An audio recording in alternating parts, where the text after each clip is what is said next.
I love FreshBooks as a company. They're certainly focused on customer service. They've got a human element to even their software. Hello, everyone. Welcome to Where Accountants Go, the Accounting Careers Podcast. I'm Mark Goldman, a CPA, and your host for the show. Well, today we have another guest that's very driven to make a difference in the world and that definitely doesn't like to sit still for too long. Twyla Verhelst joined us for this episode, and she's the head of the accountant channel for FreshBooks.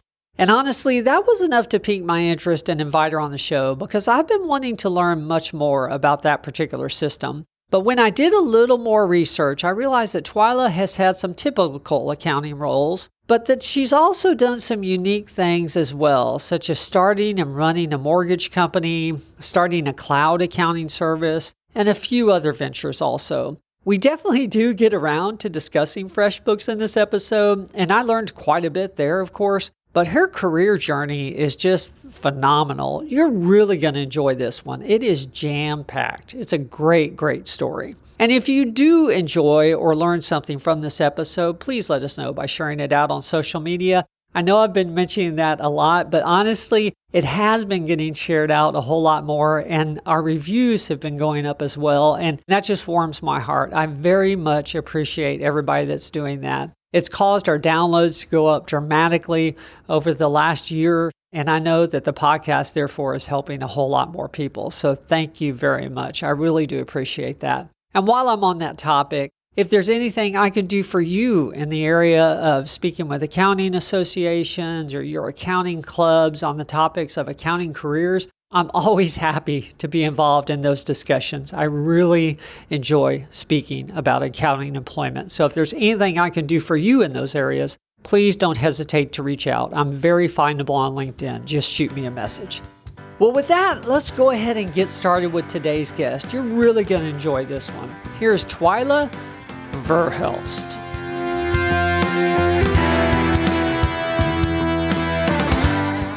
Well, hello, Twyla. Welcome to the show.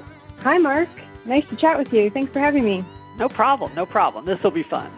Well, for the audience, I'm happy to say that our podcast has been around long enough now that I get introduced to some very interesting potential guests on occasion, and that's how we came across Twyla Verhelst. Twyla's background has some typical accounting positions we see, I guess, but also there are some unusual roles she's had, and she's founded and co-founded several organizations, so this should be an exciting interview. Plus, now she's with FreshBooks, which is another company I've heard a lot about in the last few years, so I'm really looking forward to finding out more about her overall background. Well, Twyla, you've done so many things, seriously, that I wouldn't even know where to start if we didn't have a standard format. I do always like to start at the beginning, though. So what led you to consider accounting as a possible career choice in the first place? You led into this question or into my answer really well because you referred to me as a non-typical accountant. And typically I refer to myself as a non-traditional accountant. So you've certainly paved the way for where I'm going to go here. Really, I became an accountant as my plan B, to be honest with you. I knew that I wanted to do something in the realm of business. I didn't know exactly what that was going to be. And I thought when I was kind of deciding on school, I thought the world always needs accountants. Now, certainly we know in the past 20 years, the industry of accounting has changed significantly. And so obviously the role of accountants has changed. But I think that still holds true that accountants still have jobs and we still have roles, and the world does still need accountants and will for a very long time. So I became a CPA really as that plan B, but I knew I wanted to be some sort of entrepreneur in some sort of realm of business. I grew up in a small business. My parents were entrepreneurs. And so that was the start of what got me into accounting, thinking it'll never go amiss. But then once I finished my schooling for my designation, I spent that first year as a financial controller. So that's more of your typical accounting job. And once that kind of happened and I had that first year of being a controller, then my career took the meandering path that you see on my flattering of a resume or my LinkedIn profile. And so I got out of being that controller in a manufacturing company, had my first taste of being an entrepreneur where I started my own business in the mortgage industry, then went into recruiting for accountants. And then from there, that's when the co-founder of an outsourced accounting firm with a business partner, and did that for about 6 years. And within that experience of working with small businesses, that's what led into starting a software company with that same business partner. And so we started a cash flow forecasting tool within our consulting business. And then that's kind of the next step that led me to FreshBooks, where I am today. So it seems a bit disjointed, but truly one opportunity kind of led to the next. There's probably a few steps in there that might be a little bit confusing, but it certainly was just kind of an evolution of my experience and honestly some of my geographical location and some family circumstances that one led into the next opportunity and brought me all the way to FreshBooks now. Wow. Okay. Now I have to unpack this somewhat. It's my responsibility. I'll get emails from our listeners. Why didn't you ask more about that if I don't? So did I understand this right? Your first job out of school was a controller position?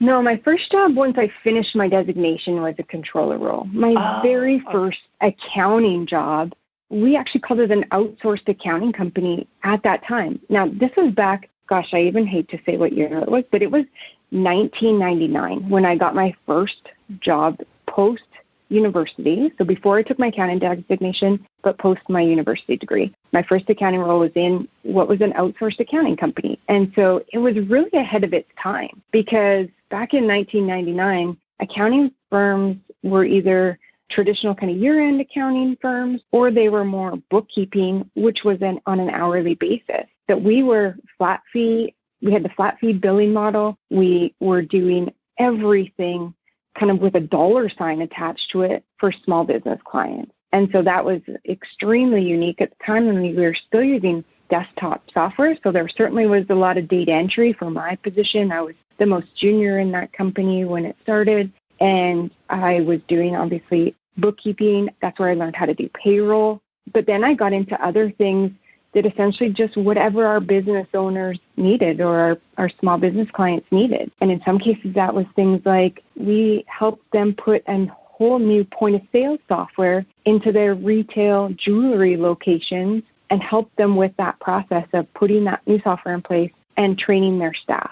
And then in one case I could think about, I went to small claims court on behalf of one of our small business clients because that's what they needed us to do. So it was really interesting to have that as my first role.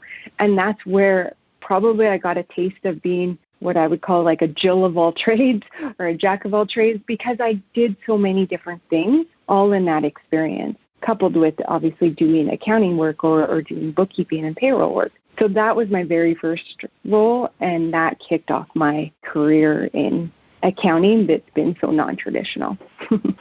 Okay. That makes a lot of sense. Okay. So I know you may need to fill in the gap here a little bit, but to whatever extent you feel like you need to. I find it interesting that you went into the mortgage industry. I get asked to talk about alternative accounting careers quite a bit, outside of tax audit and financials. So tell us about that transition. I guess, how did you end up wanting to start a mortgage company? Yeah, great question. And it is a bit bizarre. And really what happened there was when I left that position as the controller of a manufacturing company, I had the opportunity then to continue in the more traditional type accounting roles, but I also had the opportunity to start up a mortgage business. And so I wasn't a traditional mortgage broker per se, in that I didn't have it part-time or it wasn't kind of from my basement. I started it as a business. And so from day one, I had staff.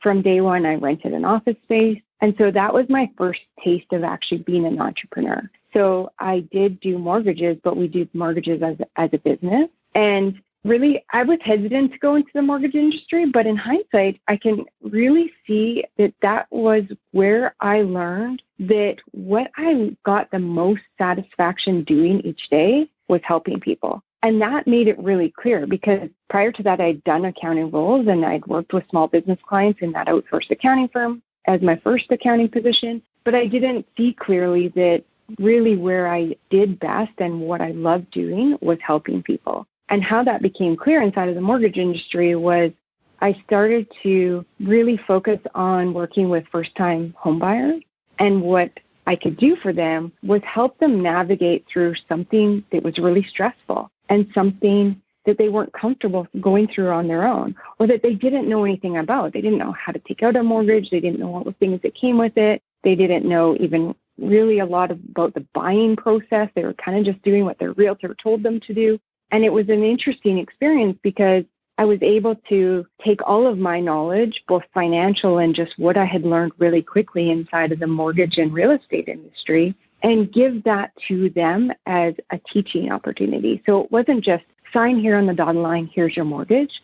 It was, how can I give you an understanding about buying a home that empowers you and helps you make decisions inside of this really stressful time and helps you kind of be more informed about what you're making decisions around. And so that's what happened with the mortgage business. So I did have that time in running the mortgage business, had a team underneath me and had some colleagues then that I trained and mentored as well. And it was really this kind of wrapped up opportunity for me to recognize, wow, it's actually not so much necessarily the numbers of accounting that I enjoy or that I'm drawn to, but more so how can I take my knowledge and experience and help somebody else to get through something that they're working through.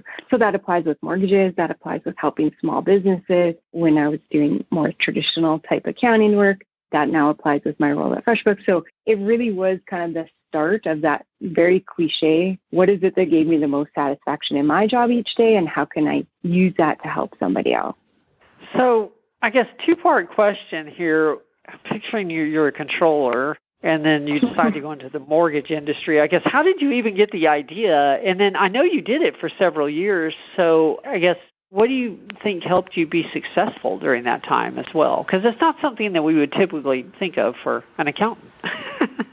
Yeah, really it was somebody who approached me and said, hey, have you ever thought about getting into the mortgage industry? And the timing of when I entered into that industry was quite right in terms of, it was almost like kind of the start of a boom time here for real estate in Alberta. And so timing was working out right. I had somebody that I really respected that suggested it and just made me be really curious about it. And I've always been somebody who, I don't know exactly where I'm going to be in 20 years, 30 years, 40 years, 60 years. I just know that I've got goals that are more near-term goals and that I work really hard to strive to get to those near-term goals. But I'm really open and flexible, which is why my resume looks the way it looks, is because I try to go through life without blinders on, to be open to, is there something here that really makes sense, even though it wasn't the career path I ever thought it would be. I never thought I'd be in mortgages. And when I got into mortgages, I had no idea how long I'd be in mortgages. And it turned out that I was really good at doing mortgages. And it's because I had a different approach in terms of what I was giving to the people I was working with. Wasn't just a mortgage, now you got your mortgage and your interest rate's good and away you go. It was more of an education and a training and a mentoring and supporting somebody through something. And that's how I became really good at it and stayed in it as long as I did. Okay. Well, now, it's not often that I have someone on the podcast that has also spent some time in the recruiting industry. And you worked specifically a couple of years in the area I work in accounting recruiting. So this may be dangerous for me, but I am curious from your perspective what your experience was like, because it's a different business, what your experience was like, and I guess what you thought about it. Yeah, no, I'm happy sharing that with you. And maybe what I'll share is firstly how I even got into recruiting, because that seems then like a weird transition, because I was doing mortgages and I just mentioned that I felt like I was pretty successful in doing them. So what happened was when I was doing mortgages, I was in a town or a city called Lethbridge here in Alberta, which is about 2 hours from Calgary. And so what happened is that my daughter, who was then about 2 at the time, not quite 2, was diagnosed with autism. And so because Lethbridge is a smaller city center, it just didn't have as many resources as a city the size of Calgary has. And so we relocated back to Calgary. So I grew up in Manitoba. I moved to Calgary. We moved to Lethbridge because I thought I couldn't imagine raising a child in a city that was 1 million plus people, because I'm from a town that was 200 people. So I'm definitely a small town girl. And so we moved to Lethbridge. thinking that we wanted to have a family and raise our children in a smaller city center. Now, she got diagnosed with autism, and we wanted to have access to resources that weren't available in a smaller city center. So we moved back to Calgary. And so when we moved to Calgary, that's when I sold out of the mortgage business and basically was kind of back at a spot of, okay, now what do I do? Do I keep going in mortgages, which meant rebuilding my business because my business in Lethbridge, because Lethbridge is smaller, those folks like to do business face-to-face. So I knew I'd have to reestablish myself in the mortgage industry in Calgary if I wanted to keep going there. Or I took it as an opportunity of, do I want to do something else? And earlier in my career, I had been placed by Robert Half in an accounting position. And so I knew of Robert Half, which does recruiting for accountants. And I reached back out to them to just be exploratory. And then they actually pursued me as becoming a recruiter for accountants. Which, same thing, I was like, I don't know if I want to be a recruiter. It wasn't definitely not on my career path and at the time. And again, I just got exploratory with it. Is this something that makes sense? And I had somebody give me some really great advice to say, either this will be the first step in the remainder of your career as a recruiter, or it's going to open up the next door for you, whatever that looks like. Because Mark, being a recruiter, you meet so many people. You meet accountants, you meet employers, you get connected with corporate kind of industry or corporate lifestyle or corporate world. And so because I had just come back to Calgary after being away for a number of years, I just thought, that's right. It'll reconnect me to corporate Calgary. It'll kind of introduce me to a lot of people, and then I'll see where that goes. So that's how I got into recruiting. To answer your question about what I thought about recruiting, truly, I love the experience of matching employees and employers. And because I was an accountant and I was placing accounting professionals specifically, I really understood kind of what their schooling was like, what their career path could be like, and I was even able to give some advice around, like, don't be too closed-minded. You could see where your career takes you. So I loved that matching. I wasn't necessarily drawn to, recruiting's hard work. I give you credit, Mark. It's not an easy job. And so it wasn't necessarily that I wasn't up for the fight, but I didn't enjoy that, when you had to be constantly thinking about, okay, where's my next hire? Where's my next placement? Where's my next? Because I realized that what I loved the most was really helping people, that I kind of felt like I got a little bit lost with my desire to help people when I was constantly trying to figure out where's my next placement and where will this go? And even though, again, I felt like I was quite good at it, I just didn't see myself doing it really long term. And so then, as I said, or expected to happen in my recruiting career, it did open the next door for me and kind of the next opportunity unfolded. And so I enjoyed those 2 years. They certainly served a purpose in my career. I did more sales type work than I had done previously. I worked for, obviously, a large international company, publicly traded company, so I got that experience. It was everything. There's always good things that you have from each position and each opportunity, and I certainly learned a lot from that. But in hindsight, I would say it was kind of the stepping stone to get really clear on what I'm good at and what I love to do and what was next for me. Okay. I just had to ask, and honestly, I looked at it sort of the same way. Either this will be something fun and different, or I'll find something new, fun and different from this experience. Exactly. It ended up working out differently. For you, the latter for you, the former for me. So, okay. Well, thank you. I was really curious. It is a unique business. So I'm not sure what to ask about next, because you've got co-founder a few times and founder once at least that I saw on your profile. So where do we go from here? 28 Financial, empowering, is it Tana or Tanya? Yeah, empowering Tana. Next step, if we kind of do this in chronological order, was 2080 Financial.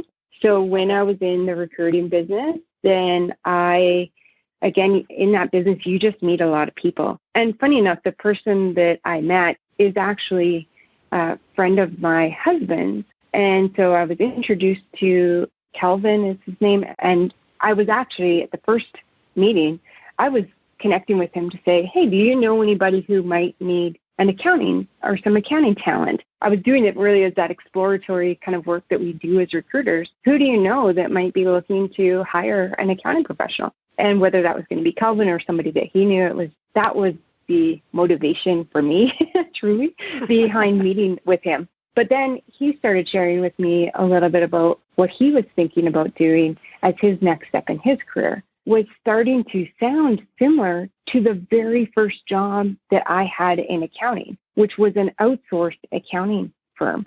So it was doing bookkeeping through to what's now called advisory work for small businesses, payroll mixed in there, anything that accounting or that business owners need from an outsourced accounting solution. And so when he started to kind of share a little bit about what he was thinking, then I got really excited around, well, hey, my very first job was doing something like this. It was an extremely successful business model. It worked really well. And here's what we did in that business. And so he and I just started talking and collaborating. And then it became this natural evolution of working together. And so he had a bit different experience and background than I had. So the collaboration of the two of us, but both being very entrepreneurial. He's extremely entrepreneurial. I am as well. And so we came together and we started 2080 Financial, which essentially replicated the business model of my first job. And we then created the company, we hired employees, and we started working with small businesses and being that outsourced solution, bookkeeping through to advisory. And really we embraced cloud technology and used technology as much as we could in order to be efficient and timely and accurate with the data so that we could have monthly engagements with our clients and help them navigate as a small business. And so I went back to really loving my work because I was then helping business owners who we all know owning a business is really stressful. There's a lot that business owners don't know, especially when it comes to their finances. And so it's filling in that gap and providing them with information that they didn't know that was really insightful and helping them grow or thrive as a business. So it was exciting work. And not only did I get to help the business owners, is that we hired up to 10 staff members at one point in time. And so we had the opportunity of then mentoring and training other team members in their work with working with our clients. And so that then, from the evolution of that, is what started Helm. And if I kind of do this in chronological, then Helm was born out of our accounting firm because we were working so closely with our business owners. A lot of the times the conversations were coming up around cash flow.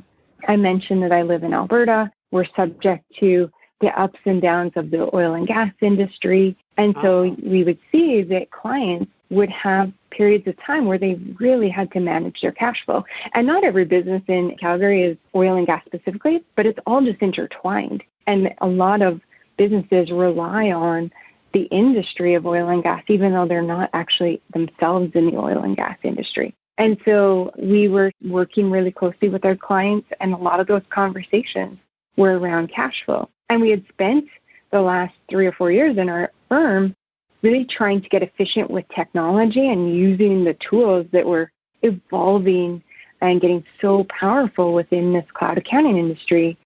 But we kept falling short when it came to cash flow. And so we ended up having to use Excel for cash flow. And Excel is great, but it's not efficient and it's not scalable at the same level that we were scaling our other services and offerings inside of our business. And so we weren't able to roll out cash flow for all of our clients, even though we could see that most of our clients really needed advice around cash flow. So that's what then triggered, well, what if we develop a tool ourselves that would be what we want it to be and need it to be for cash flow forecasting? And so then we got into this kind of experimental mode of going out to the greater industry, so the global cloud accounting industry, to do some initial investigation around, would you use this? Do you find that you have a shortfall in technology when it comes to cash flow? Do your clients need cash flow and you're just not able to deliver it efficiently enough for them to be able to afford for you to do that for them? So that kicked off the journey of the same business partner that I had in the accounting firm. We started Helm, and we went down the road of creating a cash flow forecasting tool. And so we have a software company that we at first we outsourced our development team, and now it's all in-house, and that's still a cash flow forecasting tool that's in the market. It has an integration with QuickBooks Online and Xero. and has been constantly this year in 2020 evolving and putting out new features in response to how important cash flow is this year for everybody with all that we're dealing with. And so that was the evolution and where Helm came from. Now, in terms of Empowering Tana, to kind of round out your question, so Empowering Tana is more of what I would call my passion project. So because I have a daughter who is on the autism spectrum, really it became so obvious to me once she got older and really became more of a girl than a child or a girl than a kid. I've started to recognize that the resources and information on a child or a girl with autism and then a woman with autism was limited. Typically diagnosis, like there's more boys and men diagnosed with autism than there is girls and women. And so naturally, there's just more information and studies and resources available for boys and men with autism. But as I'm sure you can imagine, once a child reaches a certain age, they are distinctly a girl and distinctly a boy in terms of like their genetic makeup. Girls go through different things when they turn 10, 11, 12. Sure. Then boys go through. And so that's where I really noticed the difference in resources when resources that applied to boys didn't apply to my daughter. And so I saw that there was that gap. And so I started to build up some resources and some library of information that's, it's constantly changing and evolving as we learn more about autism, and especially autism in girls. And it was trying to create that kind of go-to for other people, whether that's parents or support workers for girls with autism. And then it's just naturally evolving as my daughter gets older. She's 13 now, but I'm starting to think about, like when she's 18, when she's an adult, when she's a woman, and what does that look like, and what do those look like? And so I'm starting to work towards building out the resources that are more related to women as adults that have autism.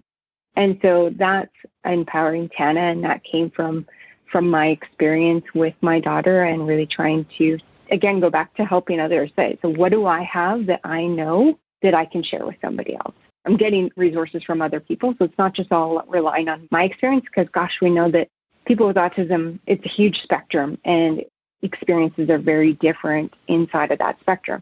And so it's not just all on what I know about autism, but it's also then pulling what other people have shared with me about their experience with either having autism or working with somebody with autism or parenting somebody with autism. You are a very driven individual. Oh, my gosh. I chuckle because sometimes that means that I don't sleep enough. Sometimes that means that other things get pushed to the side that are important. So I chuckle because my parents were entrepreneurial and they were extremely hard workers. I don't know anybody that worked as hard as my parents worked. And they're retired now, thankfully, but they were such hard workers. And so I always kind of laugh when I hear that, because my mom, when she comes to visit, so she doesn't live in the same province even as I do. And so when she comes to visit, she'll often look at me and say, like, you should just sit down. And I end up looking at her saying, you know where I got this from, right? Like, you know why I'm moving at the pace I'm moving and I'm juggling all that I'm juggling. You appreciate where that came from, right? And she doesn't really have too much to say when I mention that, but it definitely was what I grew up in. I grew up kind of in that working kind of environment. My mom was a teacher even when she first started their business and juggled that for a number of years, let alone parenting myself and my brother. And they were extremely hard workers and very driven, and certainly have that same helping nature to them and community kind of oriented nature to them that I just picked up on from growing up with in that environment. Okay. So you're with FreshBooks now. So I guess there again, two-part question. Are you still involved with Helm and 2080? And then what is your role with FreshBooks? Yep, good question. And I didn't round out kind of where I'm at now. So I don't do anything more with the firm anymore. I stopped working with clients back this spring when I started working with FreshBooks. And then what happened was with Helm, when things transitioned in the world with Helm, so earlier with COVID, I should say, so in February and March, when we were all struck with this news of COVID and what does this mean? And we honestly inside of Helm started to see a lot more people wanting to get into cash flow because their clients were like, how am I going to navigate through this? Or how am I going to best utilize my PPP money, etc. And we knew, though, that we had kind of this roadmap of product features that we really needed to get into the platform in order to best serve accounting professionals who are trying to help their clients navigate with cash flow. And so we made this really difficult decision, I'll say. It wasn't an easy decision. I mean, Helm was essentially felt like one of my children, but we knew that we needed to create a platform that was more robust and was going to serve that pain point for the accounting professionals that were using it. So we decided to make this decision to put our heads down inside of Helm and get the development team really creating some new features. And that meant that my role at Helm wasn't necessarily making a lot of sense based on what we needed to do as a company, meaning that my position at Helm was going to, this all kind of is making sense now in terms of I really loved working with accounting professionals to help them help their clients. So again, taking all that I know, I obviously had done a lot of work in cash flow by that point. I understood small businesses. I understood technology inside of accounting firms and bookkeeping firms. And so I loved working with those bookkeepers and accountants who were starting to do cash flow and this advisory work, and how could they help their clients? And how do you use the tech stack to make the tech stack do as much of the work as possible, and then pick it up from there and do your advisory or your value-added services or whatever you want to call that.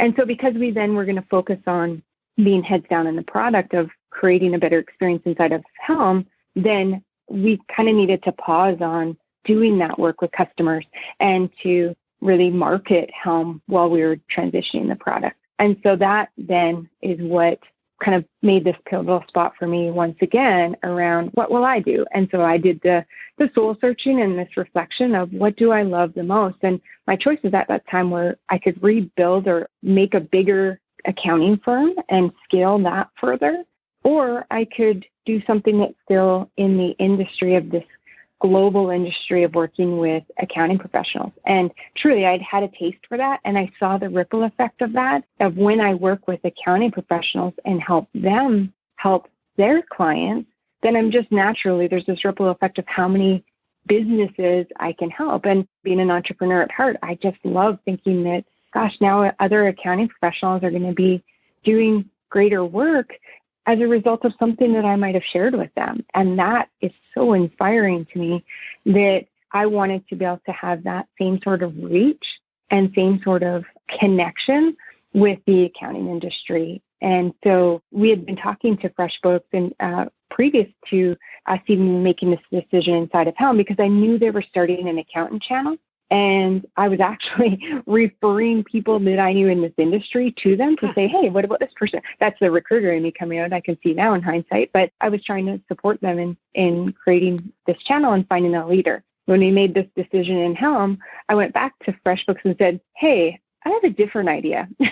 And the conversations just unfolded from there and truly unfolded really quite quickly. And so I started then with FreshBooks as the head of their accountant channel. So I lead their brand new accounting professionals program. I do that full time. That's a full-time project. That's full-time work for me in terms of carving out this channel and creating this program and really working with accounting professionals and changing or kind of creating what that message is that they firstly need to hear from FreshBooks, because FreshBooks has been around since 2003, but it's always focused on creating a product for the small business owner directly, and it hasn't done a good job prior to now of really supporting accounting professionals. So I knew that this wasn't a light load to carry. This was going to be something big that I needed to be able to give it 100% of my time. And to really have it be successful, I needed to be all in. And so my work with Helm now is very light.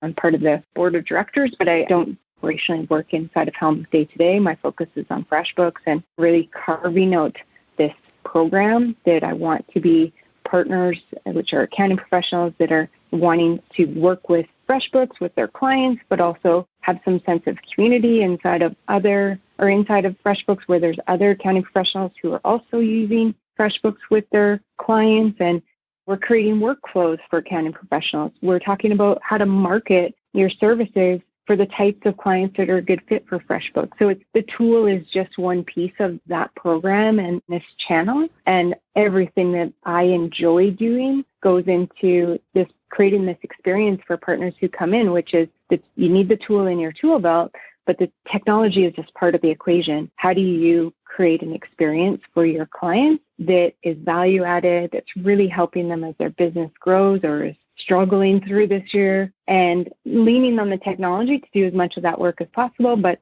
to help them offer these other services for their clients. And so that's where all my experience is coming into play, and using FreshBooks as that technology and helping them with using that technology with their clients that maybe they weren't using prior to now, or maybe their clients have used FreshBooks, but they haven't. It's kind of this whole spectrum of how they're coming into the program and what motivated them to learn more about FreshBooks. It's an exciting place for me to be because I love FreshBooks as a company.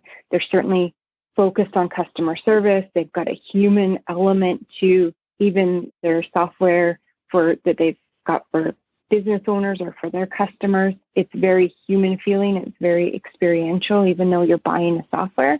And then on the accounting side, of course, it's extremely experiential and extremely human focused and relationship focused, which honestly is what lights me up. One more question about FreshBooks. You're causing me to think. I had always thought of FreshBooks as a very small business accounting solution for someone that only saw their accountant once a year to get their tax return done, at the most. And I think part of that is I've heard some of the advertising on very small business, like side hustle kind of, podcast and things like that. Yep. Is FreshBooks expanding more into the space that some of the other competitors are in that you have certifications in? I don't know if I'm supposed to mention that or not. Yeah, that's okay. I picked up what you put down. I filled in the gaps. And I'm glad you brought this up because it is something that a lot of people will say that exact same thing, that they think of FreshBooks for the side hustler, the part-timer, or the very new business. And that is a use case for FreshBooks. Absolutely. We have a customer segment that it's focused on those particular types of businesses or entrepreneurs. 100%. What a lot of people don't realize, and this is part of my role now when I'm working with accounting professionals, is that FreshBooks has grown significantly since its inception. In fact, in 2016, FreshBooks launched an entirely new platform, and a lot of people don't even realize that. I didn't realize that until I started talking to FreshBooks last year.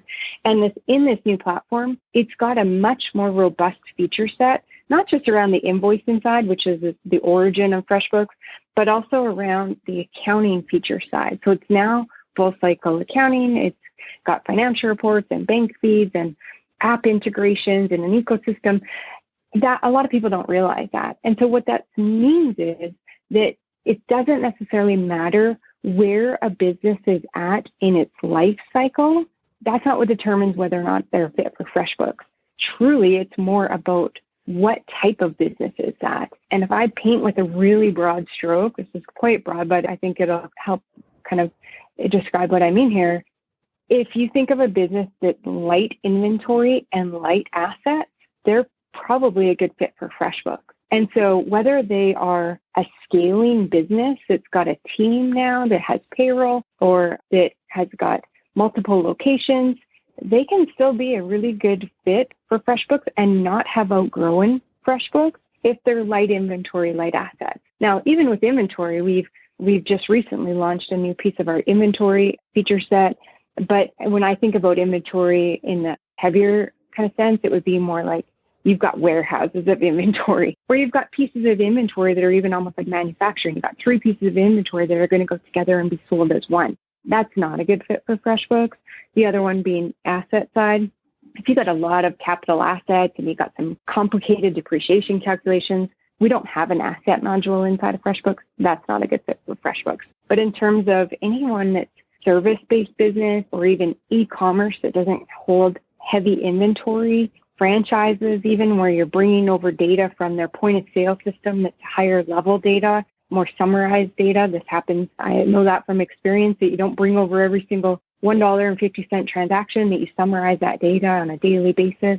that could still be a really good fit for FreshBooks. And what's unique about FreshBooks is because it was designed for business owners, the time to think about FreshBooks as an accounting professional is kind of, if you think of the decision tree, the first thing to think about is, will my client ever be doing anything inside of the accounting platform? And if the answer is yes, then that's a great place to start going further to see, is FreshBooks a good fit for that client? Because what can happen sometimes with your clients is if they're not tech savvy or they're not comfortable navigating through accounting software, then it can create this friction point if you don't provide them with software that's a good experience for them. Either they're going to maybe make mistakes, they're not going to be current with the data. So if you think about invoicing, for example, if you need your client to invoice in order for you to do anything else in your workflow, and they're not getting their invoicing done, not only is that hurting their cash flow, to be honest, because you don't get your invoices out, you're not going to get paid quickly. But secondly, you can't do any of your other work. You can't close off your month end. You can't look at the cash flow. You can't forecast. You can't do anything else in that workflow if they haven't done their invoicing. And so, or if they haven't done it correctly. So that's kind of where FreshBooks fits into the equation. And you're not alone with thinking, here's FreshBooks fits for this type of client. That's part of them not having an accountant channel or an accounting professionals program and not communicating with the industry since the launch of that new platform in 2016. We, being an industry, we don't know that FreshBooks has evolved the way it has because they haven't had that focus until now. And that's part of my job, is to create that message and try to educate people on what has changed inside of FreshBooks and how is it different now. Beautiful. Well, I have 3 questions I end every show with, and you have a hard stop in about 4 minutes. So I think I better get to those. But thank you. Thank you for that. So first question, because I do want to get through them before we need to get off the line. First question is usually the easiest. From a career perspective, what's been your proudest moment?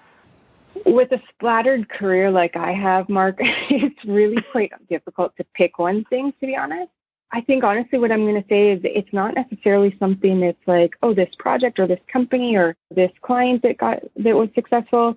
It was actually recognizing, what is it that lights me up inside? And how can I use that to help somebody else? Or how can I use that to help someone else be successful or help a business evolve or an accounting professional evolve? Or how can I make that impact with somebody else? And it wasn't until I got older that I actually got really thinking about what is it that I can do for others that still, obviously I want to still have a career and still support my family, but that I can take that knowing about myself. And I always just feel like when somebody's doing something they're really passionate about, the ripple effect of that is significant. So for me to find something that I really enjoy doing, that others appreciate and can get value from, bingo, that's honestly the biggest success that I've had, is recognizing that and then starting to utilize it better. That makes a lot of sense. Yeah, finding your passion is very important. Well, Second question, tell us about a lesson that you learned the hard way. And I guess the more you can tell us about it, the better, but I know we're sort of short on time. But I guess, what was the lesson learned the hard way? Yeah, the lesson learned the hard way for me, honestly, has come from my daughter in terms of things don't always go as you expect them to. I always imagined that I would be a parent, but I never imagined that I would be a parent of a child with autism. And that sometimes still will catch me in terms of like, I so wish that I could take her, now she's 13, we could go get our nails done together. It'd be so much fun. You will not paint that girl's nails. It will not happen. And so, you could fixate on, wow, this isn't going the way I wanted it to, or the way that my friends are doing it, or the way that my colleagues are doing it. But it's different. And I get to experience things because she has autism that other parents don't get to experience. This is reflective in your business too. My business isn't going the way I want it to. My client experiences aren't going the way I want it to. My financial reports aren't going the way they want it to, whatever. But there's something inside of that is an experience that's meant for you. And so how do you dig into that? And I know it probably sounds really fluffy and cliche, but it's something that she taught me that prior to that, I was just always looking at somebody else saying, I want it to look like that, or I expect it to look like this. And when it didn't, I was thrown for a loop. And it's like, well, that was no good. That was a failure. But you can't do that when you're a parent. You've got what you've got. And so how do you make the most of it and quit fixating on what you thought it was going to be instead of just like, here's what it is and how am I going to make the best out of this? Yeah. You mentioned Plan B, accounting being Plan B earlier, and it makes me think of, life's all about what you do with Plan B. So, yeah. Well, last question, and then we will go ahead and close it down. What is the best piece of advice that you've ever received?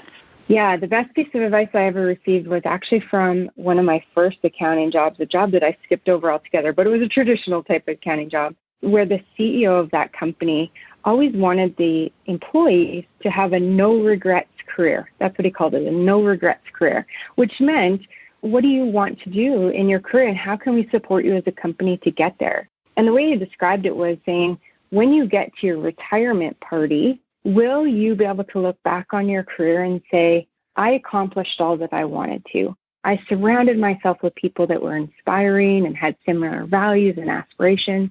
As long as you get to your retirement party and you can say yes, then you've had a no-regrets career. And so I've always loved that, because then I parlayed that into saying, how do you have a no-regrets life?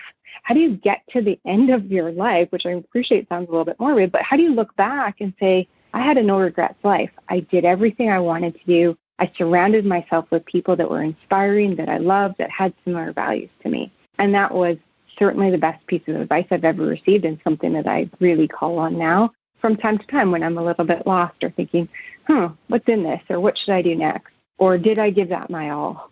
That no regrets has often come back up for me. Wow. I'll be thinking about that all weekend. Thank you. That makes my day. And I know Don Balick from that company would love that he's passed his words through. He probably has no idea that stuck with me, but I try to pass it along to other people as well. So I'm glad that you like it. Yes, definitely. Well, thank you again for spending the time with us. I enjoyed hearing your story, but also I learned a lot. So thank you. This really has been special. I really appreciate your time. No, thank you. This has been really fun, and it's been great to chat with you and your audience, and I'm glad that you got something to take away. That honestly makes my day and my weekend. Wonderful. Thank you very much.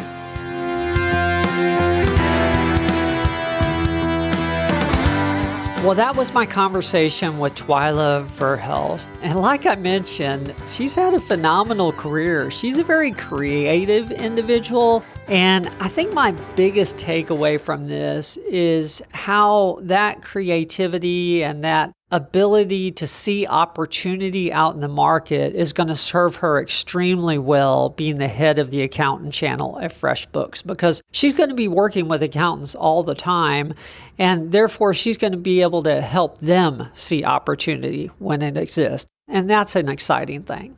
Well, like I mentioned, if there's anything I can do for you personally in the area of accounting careers, please feel free to reach out to me. I'm very findable on LinkedIn, always happy to help. And with that, I think we'll wrap up this week's episode. This has been Where Accountants Go, the Accounting Careers Podcast. I'm Mark Goldman, a CPA and your host for the show, and thank you so much for joining us. There's more to come.